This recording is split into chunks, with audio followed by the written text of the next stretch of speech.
The place was alive with noise, laughter, clinking glasses, and a soft hum of music swirling through the air.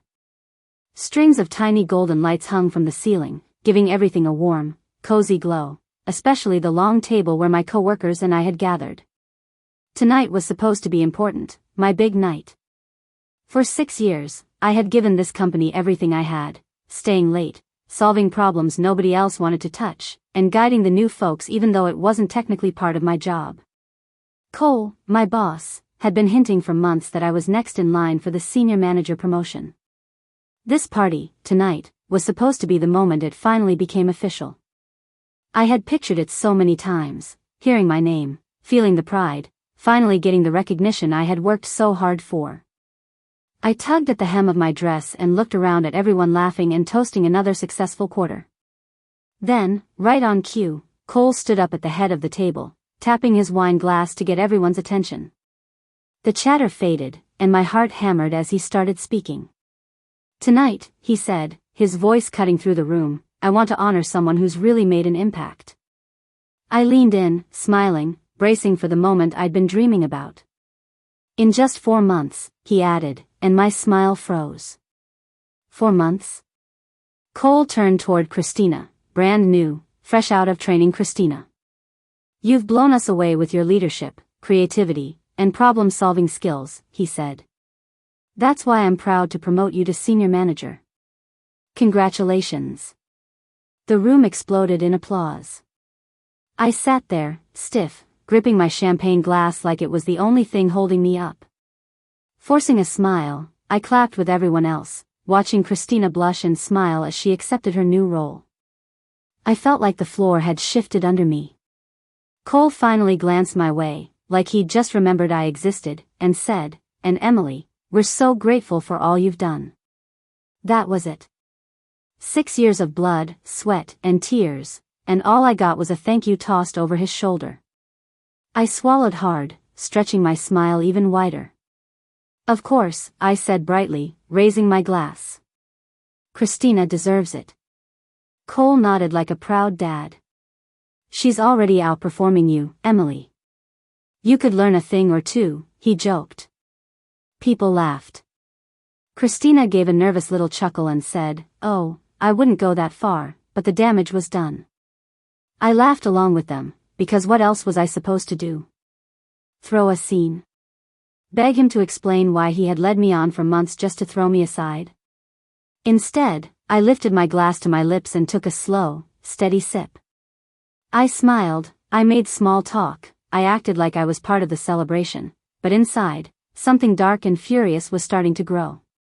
When the party finally ended, I slipped outside into the cool night air and pulled out my phone, my hands trembling just a little. I typed up a short, to-the-point email to HR. Subject line, resignation letter. Dear Cole. Please see my attached resignation letter. It's effective immediately. Best. Emily. I hesitated only for a second, then hit send. The second the email disappeared from my outbox, I took a deep breath.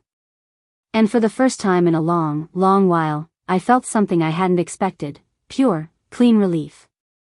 But I wasn't finished yet. Come Monday, Cole was about to learn what happens when you treat the wrong person like they're disposable. Monday morning, I walked through the office doors feeling lighter than I had in years. My resignation letter had already landed in Cole's inbox, but he didn't know what else was coming. At first glance, everything looked normal. The receptionist gave me her usual sunny hello, folks were chatting over coffee, and Christina was already at her desk, practically glowing from her big promotion. I didn't blame Christina, none of this was her fault. The real issue sat behind the closed door of the corner office, the man who had lied to me, used me, and then tossed me aside like I was nothing. I took my time settling in, setting my bag down, and starting up my computer like it was any other Monday. I wanted Cole to come to me. And sure enough, not 5 minutes later, his door flew open. Emily. In my office. Now. The whole floor went silent. People looked at each other nervously, nobody had ever heard Cole sound like that before. I stood up, smoothed down my blouse, and walked toward his office at an easy pace. The door clicked shut behind me. Cole was already sitting at his desk, my resignation letter printed out and lying right in front of him. He stared up at me, looking stunned. "You're quitting?" he asked, like he couldn't believe his own ears. "That's right," I said calmly, sitting down across from him. "Effective immediately." "But why?" he stammered. "This is out of nowhere. We didn't even talk about this." I let out a soft, dry laugh. "We didn't talk about Christina's promotion either," I said. "Funny how that works." His jaw clenched tight. "Emily, this isn't personal," he said stiffly. "She just outperformed you." I tilted my head slightly. "She's been here 3 months," I said. "But sure. If that's the story you're sticking with." He leaned forward, lowering his voice like that would change anything. "You know how much we appreciate you, right? You've been critical to this company's success for years. I don't want to lose you." I stared at him for a long second, trying to wrap my head around the nerve it took to say that. "You don't want to lose me?" I repeated, raising an eyebrow. "But you had no issue passing me over for a promotion I busted my tail for. No issue laughing along while I got humiliated at my own party. And definitely no issue telling me to take notes from someone who's been here all of 5 minutes." For once, Cole's smug confidence slipped. He dragged a hand through his hair, looking uneasy. "Maybe I messed up," he said. "Maybe I should have handled things differently. But quitting like this? Emily, you're just being emotional." I smiled, but it didn't touch my eyes. "I sent that resignation Friday night," I said calmly. "If this was just emotion talking, I would have walked out right then and there. But I didn't. I thought it through. I'm leaving because I chose to, not because I'm upset." His hand curled into a tight fist on the desk. He wasn't used to not having the upper hand. "So what's your plan then?" he snapped. "Go jump ship to one of our competitors? Need I remind you we have non-compete agreements in place?" I actually laughed. He had no idea. "I'm not going to a competitor," I said, rising to my feet. While he was busy pretending I didn't exist, someone else had been paying attention. Cole's face twisted into a frown. "What are you talking about?" I took a deep breath, savoring the moment. "Remember Ethan Brooks?" I asked casually. His whole posture stiffened. Of course he remembered. Ethan had been one of the company's top executives until Cole pushed him out, too arrogant to realize how valuable he was. "Ethan got in touch with me a few months ago," I continued. "He's launching his own firm, and he offered me a director role, running the entire operations department." I leaned in a little closer, lowering my voice. "I said no at first," I said. "Because, believe it or not, I was loyal to this place." Cole's mouth tightened. "But after Friday night," I said, standing tall, "I called him. And I accepted." The shock on Cole's face was something I'd never forget, pure disbelief. "You're leaving to work for Ethan?" he asked, the words tight in his throat. "That's right," I said. "I start next Monday." He opened his mouth, closed it again, then exhaled sharply through his nose. "Emily, come on. Be reasonable. You've built your career here. Let's not throw it all away. We can work something out. We can talk." "I don't want to talk," I cut him off smoothly. "My decision's made." His jaw clenched so hard I could almost hear his teeth grinding. "You won't be able to come back," he warned. I smiled sweetly and said that I won't need. I turned toward the door, pausing just long enough to glance over my shoulder. "You know," I said, "it's funny how people only realize your value when you're already walking away." And with that, I left him sitting there, stewing in the mess he created. It felt incredible. As I stepped out into the main office space, I could feel all the eyes on me. The normal Monday buzz had died down to dead silence, like everyone was holding their breath. Nobody even tried to pretend they were working anymore. Heads popped up over cubicle walls, and when I met their eyes, they looked away fast. Word was going to spread, fast. I strolled back to my desk, feeling calm and almost light, like I was floating. I pulled up my computer, opened my email, and forwarded my resignation letter to the entire leadership team. Subject line, official resignation notice, effective immediately. Simple. Professional. But the message underneath couldn't have been louder. I was done. The reaction was almost instant. A soft ripple of whispers rolled through the floor, then another, and another, until it felt like the whole building was buzzing. It didn't take long before someone approached. I turned to see Megan, one of the few people here I actually trusted. She asked, "Is it true?" Her face was a mix of shock and disbelief.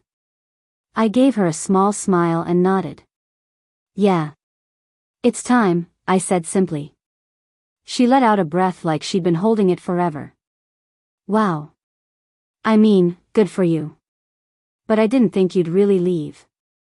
I chuckled quietly. "Neither did Cole," I said under my breath. Megan half laughed, half scoffed. "Well, he's an idiot. Everyone here knows you deserved that promotion." I noticed more and more people edging closer to my desk, pretending to tidy up papers, but clearly trying to catch what was happening. Even Christina was peeking over her monitor, her face a confused mix of guilt and relief. Maybe she wanted to say something. Maybe not. Either way, I didn't care anymore. 10 minutes later, as I packed up the last of my things, my inbox dinged with a new meeting invite. Subject, urgent, let's talk. From Cole. I stared at it for a few seconds before sighing. Desperate men make desperate moves. I took my time making my way back to his office. When I stepped inside, he didn't look anything like the confident man from Friday night. The arrogance, the smugness, all gone. Now, he just looked lost. He started, leaning forward across the desk. "Emily, let's be reasonable here. You're making a rash decision." I let out a soft, amused laugh. "Cole, I gave this place 5 years of my life. The only rash decision made here was yours." He pressed his lips together, his face flushing. "Look, I'll admit it," he said, voice tight. "I mishandled the promotion. I should have done things differently. But we can fix this.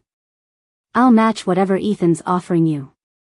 I tilted my head slightly, smiling. "You don't even know what Ethan's offering me," I said. Cole stared me down, desperation creeping into his eyes. "Does it really matter?" he shot back. "We'll figure it out. I can bump your salary, give you more flexibility."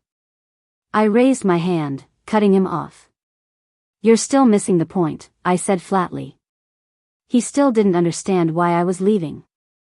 I leaned in slightly, calm and steady, and told him the truth in no uncertain terms. It was never about the money. It was about feeling respected, about being valued before I had one foot out the door. I didn't want to stay at a place where loyalty only mattered when they realized they were about to lose you. If I wasn't important enough before, there was no amount of scrambling now that could fix it. His face grew tighter the more I spoke. For a man so used to controlling the conversation, it was hard for him to sit there and listen to the reality he'd helped create. Cole tried again, telling me that leaving a stable position for a startup was reckless. He said Brooks and Associates might not even survive in the long run. He talked about risk, about uncertainty, about everything he thought would scare me into staying. But fear wasn't going to work on me anymore. I simply smiled and told him goodbye. Then I turned and walked out of his office for the last time, feeling lighter with every step. Packing my things felt surreal. Each photo, each little trinket I pulled from my desk was a reminder of the years I had given to that place. Years of hard work, late nights, and sacrifices that no one ever seemed to notice until now. As I carried the small box to the elevator, I noticed a few coworkers giving me subtle nods and soft claps, too quiet for Cole to hear but loud enough for me to feel their support. Christina stood up awkwardly from her desk and hurried over to me, guilt written all over her face. She stammered that she hadn't known, that she hadn't realized. But I just raised an eyebrow and said nothing. Of course she knew. She hadn't created the situation, but she had certainly benefited from it. I told her, politely but with finality, to enjoy the promotion. And before she could find words to answer, I stepped into the elevator and let the doors close between us. The breath I exhaled felt like it had been trapped inside me for years. This wasn't the end of anything. It was the beginning. The following Monday, I stood in front of a tall glass building downtown, staring up at the sleek, modern sign. Brooks and Associates. Ethan's company. It wasn't flashy or overwhelming like my old office had been. Instead, there was a kind of energy about it, ambition, hope, a real sense of purpose. Inside, people weren't just maintaining the status quo, they were building something they believed in. Walking through the doors, I felt a spark inside me that I hadn't felt in years, excitement. No more being overlooked. No more being treated like I was lucky just to have a seat at the table. This time, I was choosing the table. The elevator to the top floor had polished mirror walls, and as I caught my reflection, I barely recognized the woman looking back at me. She looked free. She looked powerful. My new office was bright and beautiful, big windows letting in the morning sun, a real desk, and an actual door I could close when I needed to. It was more than just a room. It was proof that I had made the right choice. The first day passed in a blur of introductions and meetings, but it felt different here. People listened when I spoke. They respected my ideas without needing them to be shouted or proven over and over. During my very first leadership meeting, Ethan announced that I would be heading up a major operations initiative. No long discussions. No endless tests of my loyalty. Just trust. I accepted the offer with a simple nod and a smile, trying not to look too overwhelmed by how natural it felt to be respected. Only 2 days after I left Cole's company, the cracks started to show. Megan, one of the few friends I had left there, sent me a flurry of texts. She told me how Cole was scrambling, how Christina was already struggling, how no one really knew how to pick up the work I had left behind. Clients had started asking for me by name. They were confused. Angry. They weren't comfortable with the changes, and some were already considering leaving. Later that same afternoon, while I was reviewing strategy documents, my assistant popped her head into my new office. There was a call on line 1 from Porter & Company, one of the biggest clients I had managed at my old firm. When I picked up the phone, Tom Porter himself was on the other end, his tone warm and friendly. He had heard about my move to Brooks & Associates, and he wanted to move their account with me. That call wasn't the last. By the end of the week, 3 of my old company's biggest clients had followed. They weren't just unhappy with Cole's leadership, they trusted me. And they were willing to bet on me, just like I had finally decided to bet on myself. I wasn't stealing clients. I didn't have to. They were leaving on their own, not because I asked them to, but because they trusted me, not the company I had left behind. And Cole? He was scrambling. Megan kept sending me little updates throughout the week. Christina, it turned out, was completely overwhelmed in her new role.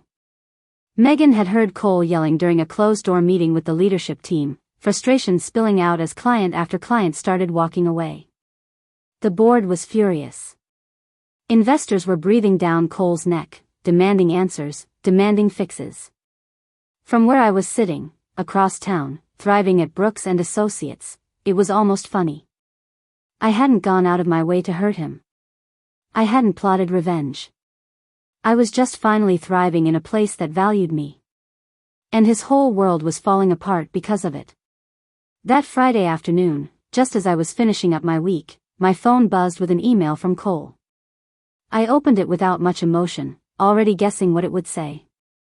Subject, a proposal. He wanted to talk. He believed we could come to a mutually beneficial arrangement and suggested setting up a meeting next week. Reading it, I leaned back in my chair and let out a soft laugh. The irony was too good.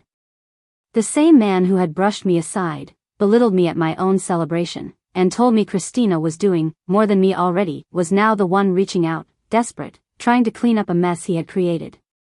I took my time crafting a response. Subject, a proposal. Cole. I'm available for a brief meeting Monday at 10 a.m. Let me know if that works for you. Best. Emily. I hit send and closed my laptop without a second thought. I wasn't meeting him to negotiate. I was going to watch him squirm. Monday morning, at exactly 10 a.m., I walked back into the office building I had left behind not long ago. The energy felt different. The receptionist hesitated when she saw me, unsure whether to smile or look away. As I walked through the halls, employees stole glances at me, then quickly looked away. Everyone knew. When I entered Cole's office, it was almost shocking how different he looked. The dark circles under his eyes, the restless tapping of his fingers, the way he shifted uncomfortably in his chair, all the arrogance was gone. He forced a tight smile and thanked me for coming. I sat down calmly, crossed my legs, and waited. He got straight to the point. They needed me back. He admitted he had underestimated my role, said he was prepared to offer a substantial raise, a senior executive title, full authority over my department, all the things I should have been offered years ago. I listened without showing a hint of emotion. When he finished, clearly expecting me to jump at the chance, I simply tilted my head and asked a question. Why now? Why, after 6 years of hard work and loyalty, was I only hearing these words once the company was falling apart? He didn't answer. He didn't need to. The truth was written all over his face. He hadn't respected me when it mattered. He only cared now because he was desperate. I let out a quiet laugh, stood up, and smoothed my blazer. He tried to plead with me again, telling me I had history there, a future, that it would be a waste to throw it all away. But he still didn't get it. I leaned forward slightly, meeting his eyes with steady calm. I didn't need him. He needed me. And he was finally realizing it, too late. At the door, I paused just for a second and, with a small smile, threw his own words back at him. Maybe next time he'd learn to value the people who actually made his company work. Then I left, and this time, I never looked back. Back at Brooks and Associates, things were better than I could have imagined. Our client roster had doubled. More companies were abandoning Cole's sinking ship and turning to us. Every day felt full of momentum and possibility, the way work should feel. Then, one quiet afternoon, Megan sent me one final message that made me laugh out loud. Megan, Cole just got fired. The board forced him out. They couldn't recover from losing so many clients. I leaned back in my chair, sipping my coffee and smiling to myself. It was perfect. Cole had thought I was replaceable. Turns out, he was. And me? I was exactly where I was meant to be.